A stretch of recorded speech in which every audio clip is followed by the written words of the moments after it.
Muy buenos días a toda la gente que nos ve y nos escucha a través de la plataforma de omnia.com.mx. Mi nombre es Eduardo León, a nombre de Antonio Pellán Gómez, titular de este espacio. Yo le doy la bienvenida, como cada mañana, a este espacio en el que tenemos la oportunidad de charlar con la gente que hace posible la vida política, social, económica, cultural, de toda índole en nuestro estado y también, por supuesto, en nuestra capital. Toca el turno recibir aquí en nuestro estudio a Pablo Héctor González. Él es el presidente del Tribunal Superior de Justicia en el estado de Chihuahua. Presidente, ¿cómo está? Bienvenido, buenos días. Pues muchísimas gracias, muy contento de estar aquí con usted y con su amable audiencia. No, pues los agradecidos somos nosotros porque, bueno, no es frecuente ver que algunos servidores públicos pues salgan, se expongan incluso, quizá por verlo de una manera, y que hablen con nosotros y que platiquen de las cosas que nos preocupan, que nos ocupan y que son indudablemente pues de interés público. Estamos ahorita, bueno, en una serie de... Hay muchos temas del Tribunal Superior de Justicia en el Estado. Uno de ellos, quizá de los más recientes, si nos pudiera usted platicar, cuéntenos sobre el tema de la selección de los jueces. Es un tema que ha estado en los últimos días en la palestra. Platíquenos cómo está este tema y cómo es que se da la selección de estos jueces y magistrados. Pues mire, es un concurso convocado por el Consejo de la Judicatura del Estado, ¿sí? Conforme a una convocatoria pública. Tuvo 3 etapas. La primera etapa es una etapa de un examen abierto, encomendado a una universidad, en este caso la Universidad Iberoamericana. Y luego una segunda etapa que fue el psicométrico y una tercera etapa que concluyó la semana pasada. Okay. Es una, aquí la pregunta sería ¿por qué no se instaló un comité organizador y por qué la adjudicación cuando, a esta universidad, cuando a lo mejor podía haber sido el Inforaj, el instituto idóneo para la elaboración de estos exámenes? Pues mire, se pretendió que no hubiera ninguna posibilidad de fuga de información. Esa es la realidad de las cosas. Los exámenes anteriormente habían sido utilizados por eso, y entonces se pretendió que quienes participaron en la elaboración del examen no tuvieran ningún contacto con el medio local. Hay una cosa muy delicada para evitar fuga de información. Eso ya per se habla de que pues a lo mejor no hay una confianza al 100%, por la razón que sea, y yo le preguntaría, sobre la adjudicación directa al Instituto de Psicología, Psicología Forense, se le ha vinculado mucho con la consejera Luz Estela Castro. ¿Qué nos puede comentar al respecto? Sí, primero contesto la primera pregunta, ¿no? La desconfianza tiene que ver con una inercia de una historia de un poder judicial en el que siempre los procesos de concurso para nombramientos de jueces fueron cuestionados. Fueron cuestionados porque se decía, había suspicacias de que no faltaba el aspirante que tuviera el contacto con la persona encargada del desarrollo del examen, que pudiera haber tenido acceso a ese examen antes de la presentación del examen, y que eso, por supuesto, generara un sesgo en el resultado. Sí, por supuesto, y tener jueces a modo, ¿no? Exacto. Bajo esa inercia, esa historia del pasado, fue que pretendimos contratar los servicios, en este caso de la Universidad Iberoamericana, para garantizar que no hubiera esos temores, que no hubiera esas suspicacias, ¿no? No es, me parece, una desconfianza que tenga que ver con el momento actual del Poder Judicial, sino con un pasado que necesariamente nos acompaña. Esa es la historia de todas las instituciones. Estamos en momentos de cambio, hemos intentado hacer cosas que no se habían hecho en el pasado, pero evidentemente los cambios son lentos y no siempre es fácil transmitirlos. Y entonces se generan nuevamente estas suspicacias. Okay. En el caso de la evaluación psicológica, es un proceso de contratación que se ajustó perfectamente a los lineamientos que la normatividad de adquisiciones del propio Consejo de la Judicatura y Poder Judicial del Estado establece. Esa adjudicación directa estaba justificada por dos razones independientes entre sí, pero que en términos de legitimidad concurren para garantizar la calidad en el examen. Primera, el monto. Segunda, la especialidad de los servicios. Pero déjeme decirle una cosa que quizás sea más relevante. Toda la documentación de los exámenes psicológicos que se realizó por este instituto está perfectamente resguardada. Están videograbadas las entrevistas que se hicieron por los psicólogos y la bitácora de los lineamientos que se siguieron para hacer las evaluaciones. Como usted comprenderá, son datos muy sensibles. Sí. Esos no se pueden hacer públicos. Claro. Yo no puedo hacer público lo que un examen psicológico halló en usted. No, Pero cualquier sustentante sí. puede acceder a su propio examen. Okay. Puede acceder a su propia entrevista videograbada y a la forma en que fue evaluado por el instituto. Y eso está perfectamente resguardado. Y esta evaluación o esta examinación no es susceptible de apelación y de... sí. Por supuesto que sí, por eso la documentación. Cualquier impugnación puede realizarse y precisamente toda esa energía y cuidado que se destinó a la cadena de custodia de los exámenes, a la aplicación, a las actas notariales, la captura de los resultados, las ponderaciones, todos esos registros están precisamente ahí de cara a que todo el proceso sea revisable e impugnable. Déjeme decirle además que hubo ya impugnaciones. No me diga. Hubo impugnaciones en la primera etapa. Okay. Varios recursos que se promovieron ante el propio Consejo, algunos de los cuales prosperaron. Okay. Y se acogieron los recursos y estas personas reingresaron al proceso. En otros casos las impugnaciones no prosperaron pues porque no había razón, pero se vio con toda objetividad.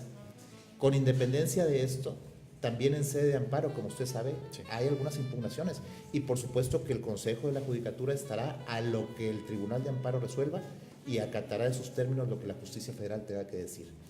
Y en este mismo tenor, cuando se hace una impugnación, ¿esto sí se puede hacer público o también permanece en secrecía de quién impugnó y por qué?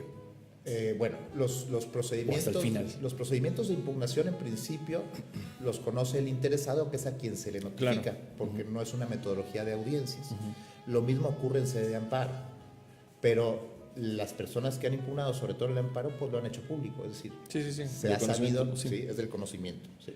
Y en lo que toca a esta vinculación o supuesta relación, yo no sé, no me consta de que la consejera Luz Estela Castro tenga vínculos o relaciones personales o de carácter profesional con alguno de los integrantes de este colegio o de este organismo que elaboró los exámenes. ¿Qué hay de cierto en esto?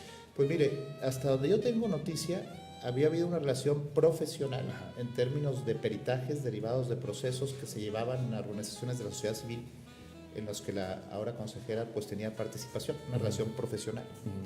No tengo más datos que esos, ¿sí? Pero lo que sí puedo decirle es que cualquier sesgo que pudiera haber en tanto que sospecha de cualquier participante es perfectamente revisable en la revisión de su propio examen. ¿Sí? Es decir, la garantía de objetividad e imparcialidad está precisamente en la documentación de los exámenes. Y además déjeme decirle que según tengo noticia, no fue una psicóloga la que realizó las entrevistas. Fueron varias. Fueron muchos, ¿sí? Como para que haya un sesgo así concertado. Me parece que... Sí, ¿hubo aleatoriedad en la asignación de psicólogos? Absolutamente.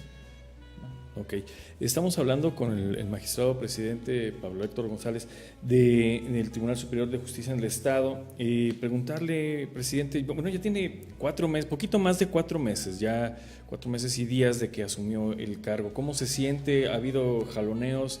¿Cómo lo han tratado políticamente hablando ahí en ese cargo? Porque es ponerse o asumir un cargo de esta envergadura, pues lo pone necesariamente en el centro de los reflectores y también en el centro de las disputas o de los, ¿qué le puedo yo decir? Los jaloneos políticos, porque también es una posición que se ambiciona políticamente. Pues mire, es una posición que tiene naturaleza política y por lo tanto está expuesta. Uh-huh. Eso es un hecho. No es la parte que más me guste de la función que tengo que desempeñar. Estoy ahí por otras razones. Estoy ahí porque creo que se presentó una oportunidad para colaborar con la institución en la que me he desempeñado profesionalmente y a la que quiero, porque ha sido mi casa durante más de 23 años. Y en esta lógica yo decidí aceptar la encomienda que me hicieron mis compañeros magistrados bajo la idea de ser un facilitador de los acuerdos que se tomen en el Pleno y de la labor que desempeña el propio Pleno. Si usted me dice cuál es su objetivo principal, que el Pleno se asuma como depositario del Poder Judicial, que el Pleno sea el protagonista más que el presidente. A mí me gustaría una presidencia que ya no salga en medios, que sea el Pleno el que salga, y que si el presidente va a medios sea simplemente como un representante de sus pares y no como una figura, vamos a decirlo así, con un capital político en lo personal. De ninguna manera. Mi trabajo ahí es institucional. Yo estoy ahí, se lo decía un poco en broma antes de entrar a la entrevista, en la lógica de los alcohólicos anónimos, no solo por hoy. Mientras hoy pueda tener las condiciones adecuadas para poder contribuir al trabajo del Poder Judicial, pues lo haré. Y si las condiciones dejan de estar dadas, pues con toda tranquilidad concluyo mi ciclo sin mayor problema. Es decir, yo no tengo una expectativa más que de servir al tribunal durante el tiempo en que las condiciones me permitan servir. Que en este caso tiene un plazo perentorio, ¿no? Así es. ¿Hasta cuándo sería la vigencia de su...? Son 2 años y medio. 2 años y medio. Entonces, de este octubre, 2 años después, de este octubre que viene, ¿no? Sí. Entonces, bueno, yo sé que tienen muchos retos muy fuertes, muy importantes. Hay gente que quizá últimamente pues le ha señalado de nueva cuenta, y ustedes llevaron, me parece, hasta ya al terreno judicial el tema de la construcción de la ciudad judicial. Este asunto, pues yo sé que no le compete estrictamente al Tribunal Superior de Justicia, pero se ve involucrado. Entonces, ¿cómo lo ha percibido? ¿Cómo ve estas circunstancias? Ya hay recursos ya de carácter legal. Hay incluso, evaluaciones que se supone que ya se debieron haber hecho en la construcción. Hay algunas deficiencias. ¿Cómo va esta parte que sí le compete, pues, para saber cómo está la integridad del inmueble? Sin duda, pues ahí entramos todos los días al edificio, ¿no? Déjeme decirle que hasta que me toca tomar pues las riendas de la presidencia, se habían hecho, por supuesto, algunos sondeos específicos. Pero hace ya algunas semanas el Consejo de la Judicatura autorizó la contratación de una auditoría de obra, ahora sí integral. Externa, totalmente. Sí, externa, por supuesto. ¿Sí? Al estado incluso de Chihuahua. Sí, porque no hay en Chihuahua quien pueda realizar este tipo de trabajo, según nos informan los técnicos. Okay. Es un trabajo muy especializado, sí. Entonces, ahora se está en el proceso de contratación precisamente de quien va a realizar esa auditoría. Pero pues es un proceso complejo, es un proceso técnico que se está haciendo también en coordinación con la Secretaría de la Función Pública. Ya se firmó un convenio con el Ejecutivo para estar precisamente coordinados en estos esfuerzos. Y a partir de esta auditoría pues tendremos ya la noticia específica y precisa sobre el estado de cosas de la edificación del inmueble en el que está alojado pues el Tribunal Superior de Justicia y los tribunales. Hemos visto que en el pasado reciente se ha dado pues lo más sencillo, si es que se le puede llamar de una manera, o lo más simple, pues el quebranto de algunos vidrios, gracias a Dios no ha habido consecuencias de esta índole, pero le han comentado, no sé, a lo mejor a alguna autoridad de protección civil, si ha habido alguna razón por la cual se tengan que hacer ajustes a la obra, nivelaciones a la misma, porque en algún momento se manejó que había desplazamiento de tierra por debajo del Poder Judicial. ¿Es así? Pues mire, yo no tengo mayor noticia que el hecho objetivo de que algunos vidrios se han quebrado, porque eso es muy evidente. Sí. El tema técnico es un tema que esperamos resolver precisamente a partir de esta auditoría de obra que está por contratarse, para poder saber exactamente si efectivamente hay defectos, como el solo hecho de que se rompan los vidrios lo sugiere, ¿no? Claro. Y cuáles son las causas de esos defectos, y si tiene que ver solo con la instalación de los vidrios o si también hay un tema estructural. En fin, todo eso tendrá que hallarse, tendrá que averiguarse, tendrá que establecerse a partir de esta auditoría de obra. Y bueno, también en ese supuesto pues tendrá que tomarse las medidas pertinentes. Le comento a la gente que nos está viendo, estamos hablando con Pablo Héctor González Villalobos, él es magistrado presidente del Tribunal Superior de Justicia en el Estado. Comuníquese con nosotros al 614-150-7146, 614-150-7146 en WhatsApp, o también vía inbox en Facebook. También lo puede hacer en Twitter como @OmniaNoticias.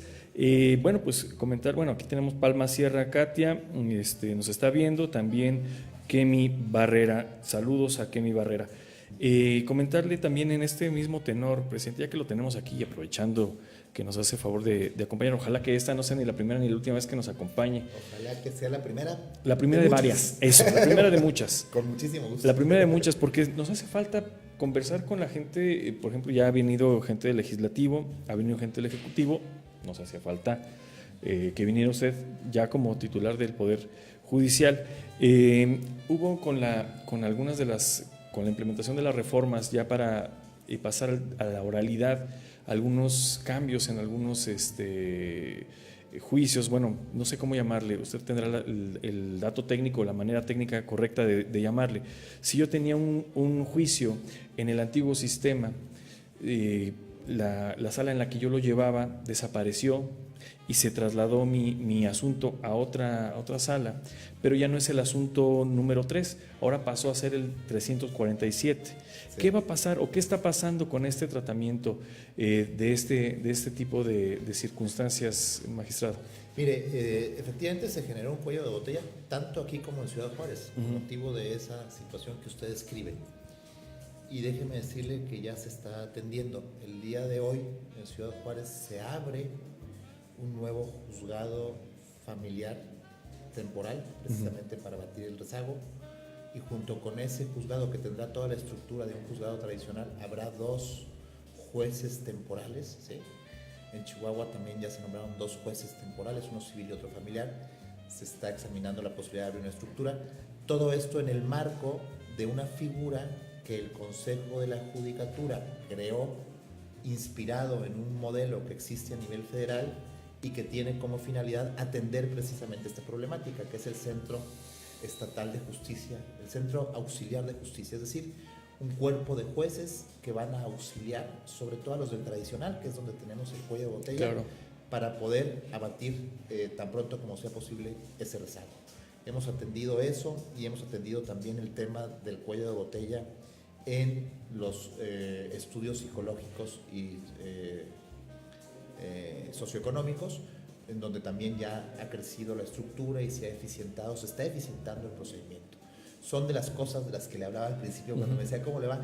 No es tanto el tema político, es el trabajo que me tiene ocupado, sí, y que espero que pueda dar pronto los resultados que el Pleno de mis compañeros espera. Nos tenemos que ir brevemente a una pausa comercial y no se despegue de esta transmisión. Estamos hablando con Pablo Héctor González Villalobos, él es el presidente del Tribunal Superior de Justicia en el Estado de Chihuahua. No se despegue, ya regresamos. Síganos en Twitter y Facebook como Omnia Noticias, también en el WhatsApp al 150-7146 con la preposición del 614, 614-150-7146. No se despegue, ya regresamos.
Es muy divertido, es muy sencillito, te hace mucho bien. ¡Muévete! Ponte ya las pilas, saca tu energía, eso está muy bien. ¡Muévete! No importa la hora, no importa el lugar, pásatela bien.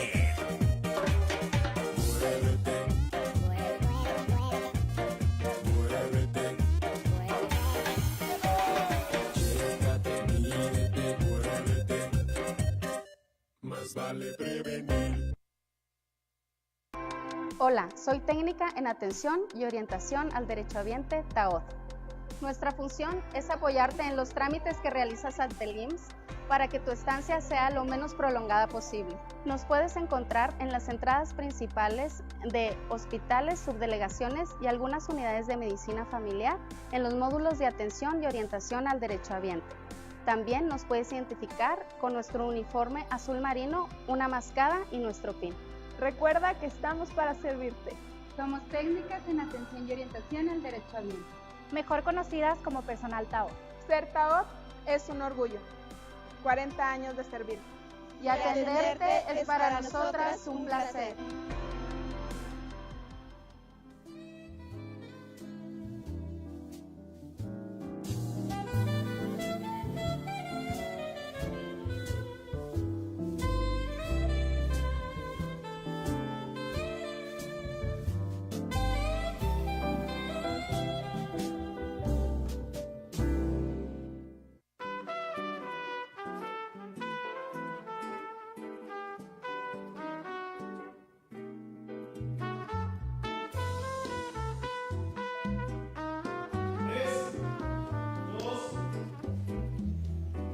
Ya estamos de regreso en esta charla con el magistrado presidente Pablo Héctor González Villalobos, magistrado presidente del Tribunal Superior de Justicia en el estado de Chihuahua. Y bueno, platicábamos precisamente de cómo se está abatiendo este rezago que se tiene con la implementación del esquema oral en los diferentes ámbitos del sistema judicial, civil, familiar, creo que ahora ya también hasta en el laboral.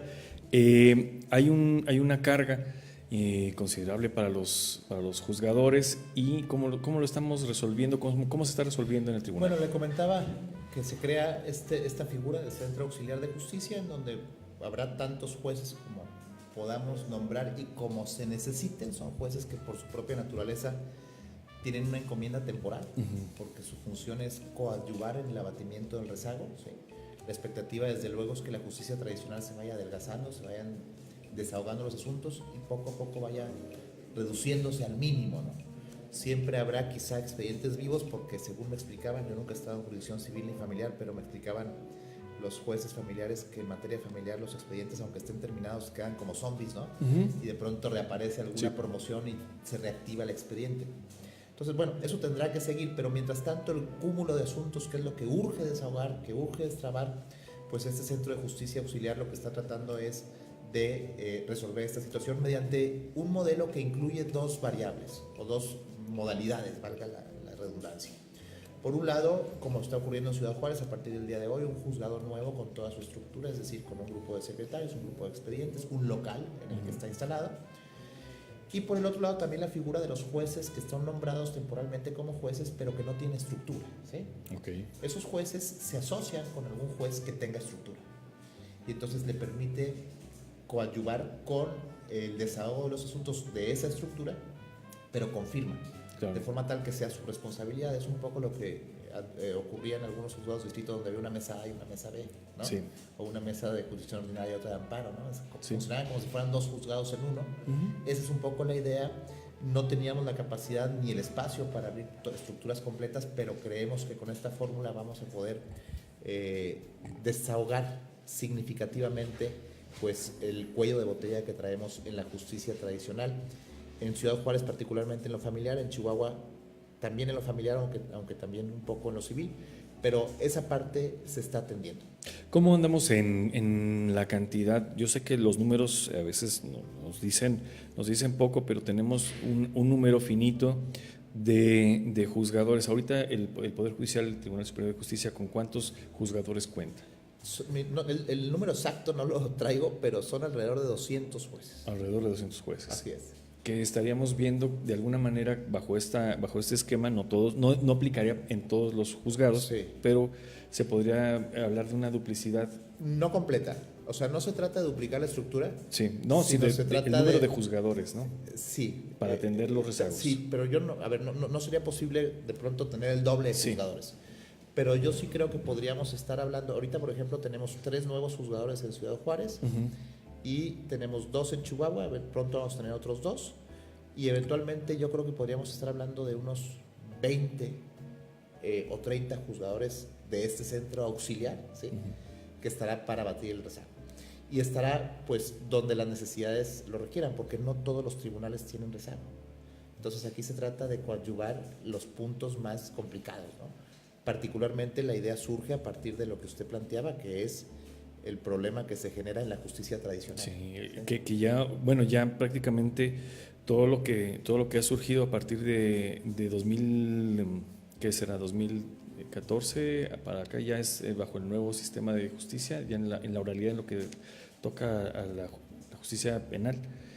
La justicia penal desde 2007. 2007. Ok. Y la justicia civil y familiar desde 2014, si Sí, mi memoria no me falla. me confundí. Sí. Y ahora, bueno, pues es un reto pues, tratar de desahogar todo eso para que también ya empecemos ya a en otro ritmo. Cambiando un poco mucho el tema. Yo sé que usted no le hace como que mucho gracia lo del tema político, pero recientemente ya completamente cambiando el tema, el presidente electo Andrés Manuel López Obrador dijo que sí iba a bajar el sueldo a la mitad, lo cual pues no se ve, creo que en términos generales nadie lo ve mal. Yo no sé si esto significará ahorros sustantivos. Sin embargo, lo que sí significaría quizá ahorros sustantivos es que el resto de las estructuras de los diferentes niveles de gobierno y órdenes pues hicieran lo mismo. No sé si lo harán al 50%, pero por ejemplo, se supone, de acuerdo a la Constitución, ningún servidor público puede ganar más que el presidente. Aquí tenemos un gobernador que a lo mejor pudiera estar ganando ya con compensaciones y otras cosas, a lo mejor la misma cantidad. Los magistrados también estarían en ese mismo tenor. No sería algo que tienen que discutir, sino tendrían que bajarse el salario, porque en la Constitución dice que no pueden ganar más que el presidente. ¿Cómo han visto o qué han comentado los magistrados ahí en el Pleno o en corto? ¿Qué es lo que le han comentado al respecto de este tema? A ver, ¿Se preocupan? No, a ver, nos ocupamos. A ver, a mí el tema del cumplimiento de la Constitución no es negociable, es decir, el Poder Judicial del Estado va a acatar íntegramente lo que la Constitución disponga, ¿no? De eso que no le quepa la menor duda, ¿no? Llegó un poco este tema en vacaciones, ¿no? Claro. No había... Pero hizo ruido. Hizo ruido, por supuesto. Pero bueno, lo que le respondí a su compañera cuando me entrevistó precisamente para esta misma casa fue eso, o sea, el Poder Judicial acatará íntegramente lo que la Constitución dispone y por lo tanto hay que hacer un examen de cómo se va a procesar toda esta situación, ¿no? A partir del texto constitucional. Claro, por supuesto. Es decir, los jueces más que cualquier otro funcionario están obligados a cumplir con lo que la Constitución dispone. Entonces, a partir de ahí, pues será un examen. No ha habido un pleno en particular en el que se aborde este tema, ¿no? Pero se hará el examen con toda oportunidad para que cuando se presente el caso, pues se responda como la Constitución indica que hay que responder. ¿Y usted cómo lo ve? ¿Cómo ve esta? Pues yo no sé si sea una postura populista o no sé, no le podría yo poner algún calificativo, pero usted como ciudadano, más allá de ser magistrado y presidente del Tribunal Superior de Justicia, ¿cómo percibe una toma de decisiones de este calibre? Porque pues a bote pronto puede decir, pues qué suave, qué padre. Pues sí, pero si eres magistrado te afecta. ¿Cómo lo percibe usted? Mire, yo siento que actualmente es un tema de discurso todavía, no se ha concretado ninguna decisión formal. Habrá que ver cómo se procesan esas decisiones y en sede de qué autoridades, ¿no? Y yo lo que sí creo es que pues tiene que haber algún mecanismo, y no me refiero solo a los funcionarios públicos y no me refiero solo al Poder Judicial. Yo creo que lo que este país necesita es un mecanismo o una política de sueldos y salarios que permita cumplir con dos condiciones. Uno, que sea competitiva en términos de lo que se debe pagar en función del mercado a quienes tienen altos perfiles técnicos, ¿no? Y obviamente esto pasa por un examen transversal, no solamente de la función pública, sino también de la iniciativa privada, ¿sí? Pero en el otro extremo también, ¿cómo hacerle para que la brecha salarial no sea, como es en este país, profundamente injusta? No, y aparte hay una Yo creo desigualdad que, terrible. Sí, ese es el tema. Ese es el tema. Es decir, ¿cómo conciliar, por un lado, que los que tienen un perfil muy alto puedan ganar lo que razonablemente les corresponde por ese perfil alto, pero que al mismo tiempo la distancia entre esos sueldos y los que ganan menos no sea tan Abismal. pues yo iba a decir, más que abismal, inmoral, absurda, injusta? Es decir, eso no es posible, ¿no? Incluso ha habido en algún momento expresiones como la de algún legislador federal que dice o que dijo. También el expresidente Vicente Fox creo que dijo, bueno, pues es que si no tengo esta percepción me voy a tener que dedicar a robar.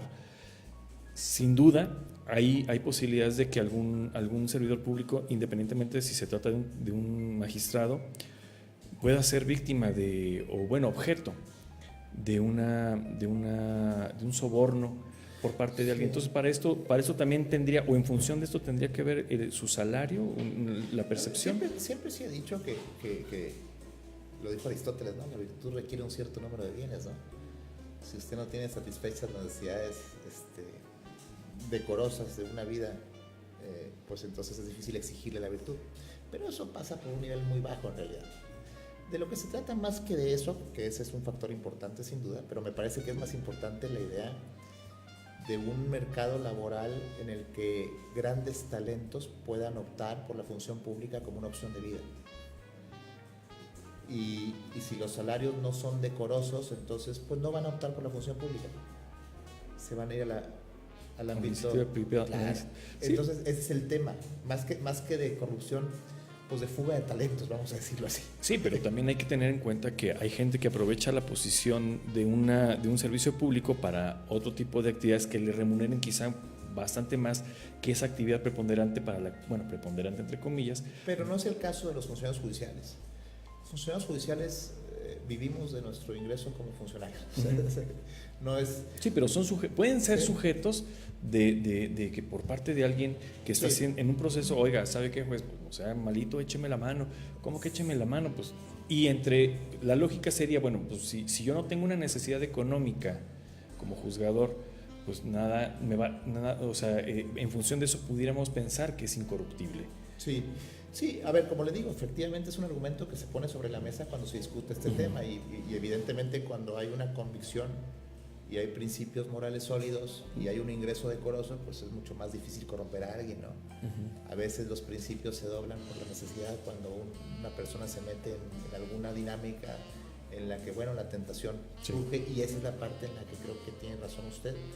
Pero lo que yo quería transmitirle es que junto con este argumento me parece que hay otro que es quizá más interesante, que es el tema de los talentos. ¿Dónde van a poder hacer su trabajo los grandes talentos que con sueldos decorosos podrían optar por la función pública como una opción de vida, y que sin sueldos decorosos pues mejor se van al ejercicio privado de la profesión? De hecho, incluso hay gente que dice que piensa que ya desde un punto de vista quizá más idealista, que un servidor público tendría que trabajar